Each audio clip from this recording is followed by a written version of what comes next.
Halo teman-teman, kembali lagi bersama Eka Nikana.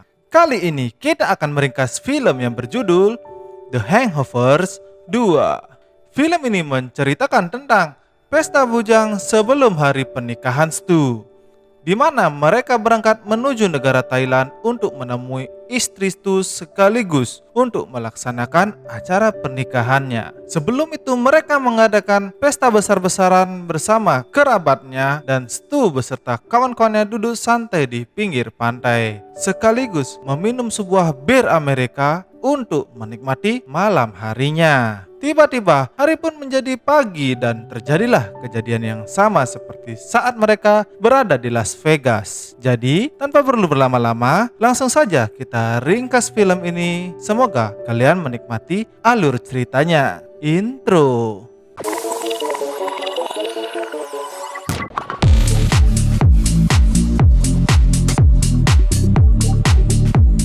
Film dibuka dengan Stu membicarakan tentang rencana pernikahannya bersama Phil dan Doc di sebuah restoran. Lalu mereka bertiga menuju rumah Alan untuk menemui dirinya. Dikarenakan Alan merasa kecewa mendengar tidak diundang pada acara pernikahan Stu. Lalu mereka bertiga masuk ke kamar Alan. Mereka sangat kaget karena melihat foto-foto kegilaannya sewaktu di Las Vegas berada di kamar Alan. Lalu Stu langsung berbicara ke topik utama. Dengan keraguannya, Stu mengundang Alan untuk pergi ke Thailand ke pesta pernikahannya. Mereka berempat dengan mengajak pasangannya yang sudah menikah menuju bandara. Di sana, adik dari calon istri Stu telah menunggu untuk berangkat bersama menuju Thailand. Teddy berkenalan dengan kerabat Stu di bandara. Namun, Alan sepertinya tidak menyukai keberadaan Teddy. Perjalanan ke Thailand pun dimulai. Di sana, Stu dan kerabatnya menaiki mobil menuju ke hotel yang sangat mewah yang berada di Thailand. Di hotel, Lauren langsung menghampiri Stu.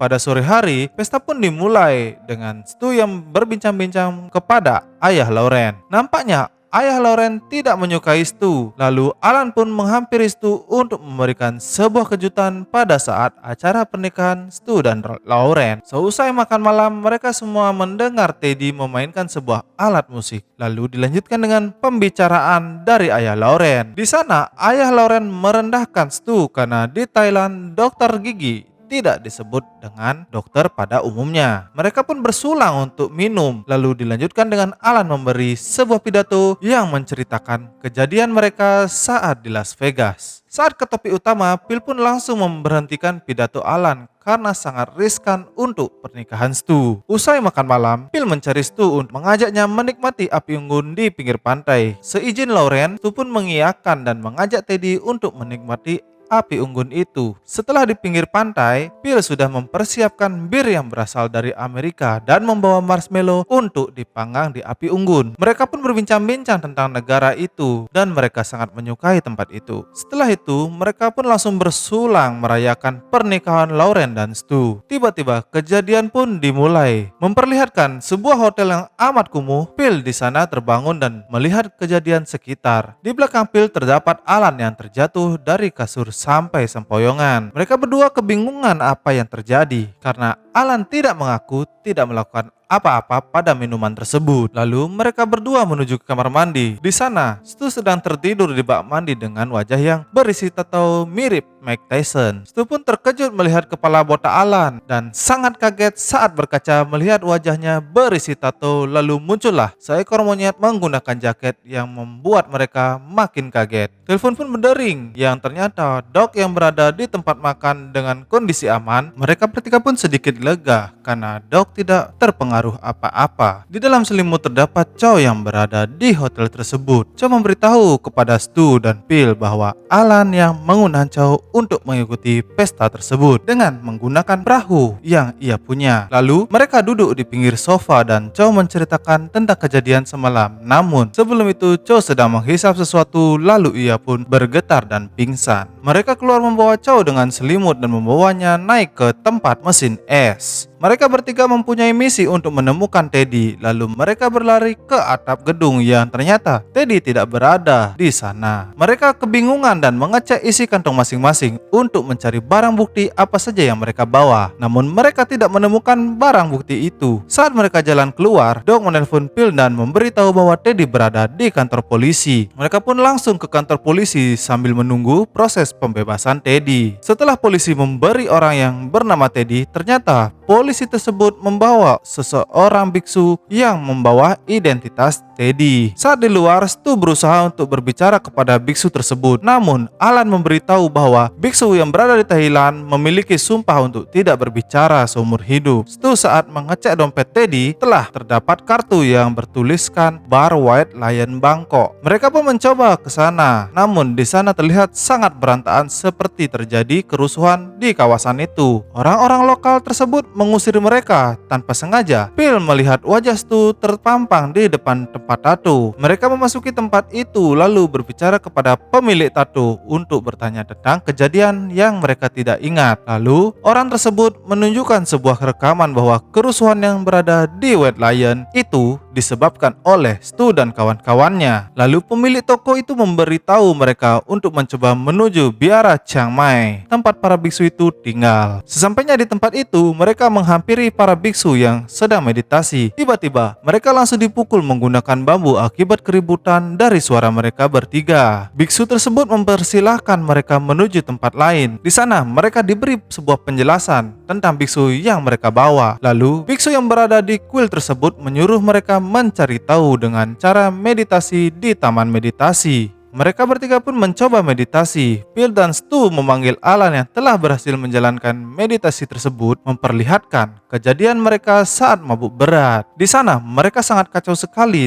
dan Alan pun tersadar melihat sebuah tempat yang bernama Siam Sam. Saat mereka masuk ke dalam diskotik itu yang berisi para wanita setengah matang, ada seorang pria yang menghampiri mereka bertiga untuk menanyakan tentang Chow. Dikarenakan Chow berbuat janji membeli sebuah senjata oleh pria itu. Lalu tanpa sengaja Alan memegang senjata tersebut dan menembakinya ke arah atas. Lalu Stu bertanya kepada pria tersebut mengenai Teddy. Namun pria itu tidak memberikan petunjuk apapun. Mereka pun keluar dari tempat itu dengan muka murung. Stu yang kebingungan mencari Teddy, tiba-tiba ada seorang pria memukul Phil dengan helm telah mencari monyet itu dan tanpa basa-basi langsung mengambil monyet tersebut dan pria itu pun pergi. Phil yang mengejar pria itu untuk menanyakan tentang Teddy tiba-tiba ditembak menggunakan pistol yang mengakibatkan Phil terluka. Ketika di rumah sakit, Alan dan Stu menunggu Phil. Phil pun memberitahu kalau dia hanya terserempet oleh peluru tersebut. Setelah itu, Alan pun keluar dengan mengungkapkan sesuatu. Pada akhirnya, Alan mengaku telah mengisi obat bius di dalam marshmallow. Namun sasarannya untuk melumpuhkan Teddy. Pada akhirnya mereka pun kesal oleh tingkah Alan itu. Tanpa sengaja Phil melihat perut Alan yang bertuliskan perjanjian di suatu tempat. Mereka bertiga menghampiri tempat itu dan mereka diarahkan ke tempat untuk bertemu seorang. Lalu orang itu menanyakan tentang Chow karena mereka berdua telah menjalin suatu bisnis. Orang botak itu memberi mereka kesempatan untuk mencari Chow dengan membuat janji bertemu kembali dengan alasan Teddy telah berada bersama orang botak itu. Saat mereka kembali ke hotel, mereka bertiga membuka mesin pendingin itu. Tiba-tiba Chow melompat dan menghajar mereka karena mengurungnya di mesin tersebut. Mereka pun mengajak Chow makan malam untuk mencari kehangatan. Lalu Stu memberitahu bahwa ada seorang pria mencarinya. Pria itu ternyata bernama Kingsley. Lalu Chow memberitahu bahwa kode bank itu berada di jaket monyet yang mereka bawa sebelumnya. Mereka pun menuju suatu tempat. Saat mereka melihat monyet itu, mereka berempat berpura-pura untuk menjadi pembeli obat-obatan terlarang. Saat itu, Stu bersiul. Seketika monyet itu berjalan ke arah mobil mereka. Saat monyet itu mendekat, Stu pun langsung mengambil monyet itu, sehingga pria pemilik monyet tersebut langsung mengejar mereka. Stu yang berusaha untuk menarik monyet itu akhirnya berhasil membawa masuk. Alan pun langsung mengambil sebuah kertas di dalam jaket monyet itu. Mereka pun berusaha kabur dalam pengejaran. Tiba-tiba mobil mereka telah melompati sebuah sungai yang pada akhirnya mereka berempat berhasil kabur. Alan pun menaruh monyet itu di tempat dokter hewan karena monyet itu telah terkena tembakan. Lalu mereka pun pergi menuju tempat yang dijanjikan oleh Kingsley. Sesampainya di sebuah gedung, mereka berempat menemui Kingsley di lantai paling atas. Chow pun memulai untuk mentransfer uang yang dimiliki oleh Kingsley. Setelah berhasil mentransfer, tiba-tiba muncullah helikopter yang ternyata Kingsley adalah seorang polisi untuk menangkap Chow. Dikarenakan Chow adalah buronan dari Kingsley, Phil, Stu, dan Alan pun ternyata tidak mendapatkan Teddy karena hal itu hanya untuk dijadikan umpan agar mereka bertiga membawa Chow. Lalu mereka beristirahat di pinggir sungai untuk mengingat-ingat kejadian yang mereka alami. Yang pada akhirnya Stu seperti mendapatkan petunjuk di mana Teddy berada. Dan seperti biasa Stu menjelaskan kepada Phil di dalam angkot. Sesampainya di hotel mereka bergegas menuju lantai 10 lalu mencongkel lift. Ternyata Teddy selama ini telah berada di dalam lift. Mereka bertiga sangat bahagia telah menemukan Teddy lalu mengajak mereka langsung turun dari hotel itu. Teddy ternyata memiliki sebuah kunci bot yang dimiliki oleh Chow. Mereka berempat langsung menuju tempat acara pernikahan Stu dengan menggunakan bot yang mereka miliki. Perjalanan pun sangat nyaman dengan bot yang dikendarai oleh Alan. Stu dan Teddy pun melakukan sedikit pembicaraan ringan. Di kejauhan, Doug telah melihat bot mereka. Doug menyuruh para pengunjung untuk sedikit mundur karena Doug mengetahui Alan akan melakukan kekonyolannya. Sampailah mereka di tempat pernikahan dengan tepat waktu. Stu lalu berbicara kepada ayah Lauren dengan percaya dirinya agar ayah Lauren dapat mempercayai Stu sebagai menantunya. Acara pernikahan pun dimulai yang pada akhirnya Stu mendapatkan restu oleh ayah dari Lauren. Stu berjanji dengan Lauren untuk menghilangkan tato yang berada di wajahnya. Setelah itu, seperti biasa, seusai acara pernikahan Stu, Teddy ternyata menyimpan foto kegilaannya saat mereka mabuk berat. Dengan mengungkapkan janji mereka melihat foto tersebut hanya dalam satu kali saja. Film pun berakhir. Sekian dulu ringkas film The Hangover 2. Jika kalian menyukai film ini, jangan lupa like and share agar video ini banyak yang menontonnya. Dan jangan lupa subscribe channel ini agar kalian mendapatkan notif di setiap minggunya. Saya Eka Nikana mengakhiri video ini.